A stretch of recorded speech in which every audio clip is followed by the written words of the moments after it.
Satyabama Institute of Science and Technology, Chennai and Sriperumbudur. Erode மாவட்டம் பெருந்துறை அருகே அத்திக்கடவு அவிநாசி திட்ட பைப்லைனில் லாரி மோதி ஏற்பட்ட விபத்தில் குழாய் உடைந்து ஆயிரக்கணக்கான லிட்டர் தண்ணீர் வீணாகி வருகிறது. முதலில் அந்த காட்சிகளை பார்க்கலாம்.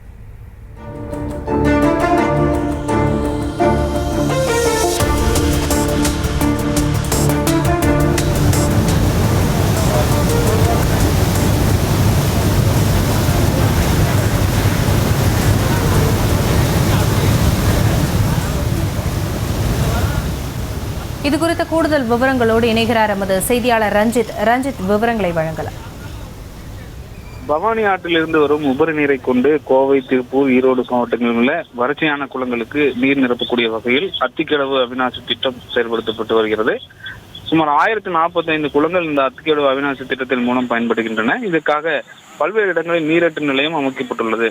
இதற்காக சுமார் 4 அடி உயரத்திலான ஏர் ஓஸ் ஆங்காங்கே பகுதிகளில் நிறுவப்பட்டிருக்கிறது. ஈரோடு மாவட்டம் சோழிபாளையம் நீரேற்று நிலையத்தினால் பெருந்துறை கிரே நகர் பகுதியில் இந்த ஏர் ஓஸ் நிறுவப்பட்டிருந்த நிலையில இன்று அந்த வழியாக லாரி ஒன்று சென்றிருக்கிறது.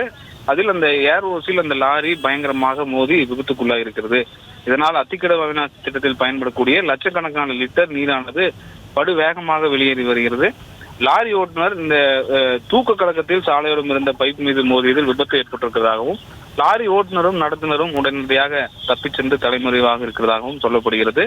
விபத்தினால் பைப்பில் இருந்து வெளியேறக்கூடிய லட்சக்கணக்கான லிட்டர் தண்ணீர் சாலை வழியாக அருகாமையில் இருக்கக்கூடிய குடம் குட்டைகளுக்கு நீரும் நிரப்பப்பட்டு வருகிறது. இதனால் பொதுமக்களுக்கும் எந்த பாதிப்பும் ஏற்படவில்லை எனவும் சொல்லப்படுகிறது. இருப்பினும் இந்த நீரேற்று நிலையத்தில் தண்ணீர் உடனடியாக நிறுத்தப்பட்டாலும் 5 மணி நேரத்திற்கு இந்த தண்ணீரானது வெளியேறும் எனவும் தெரிய வந்திருக்கிறது. இந்த பைப்லைனில் லாரி மோதி விபத்துக்குள்ளாகும் சிசிடிவி காட்சி என்பதுதான் தற்போது வெளியாக இருக்கிறது. லாரி மோதிய 2 நிமிடங்களுக்கு பிறகு அத்திக்கடவு அவிநாசி திட்ட நீரானது படு வேகமாக வெளியேறும் காட்சிகள் தான் இந்த சிசிடிவி காட்சிகள் வாயிலாக வெளிவந்திருக்கிறது.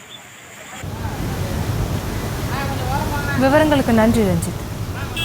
Satyabama Institute of Science and Technology, Chennai and Sriperumbudur.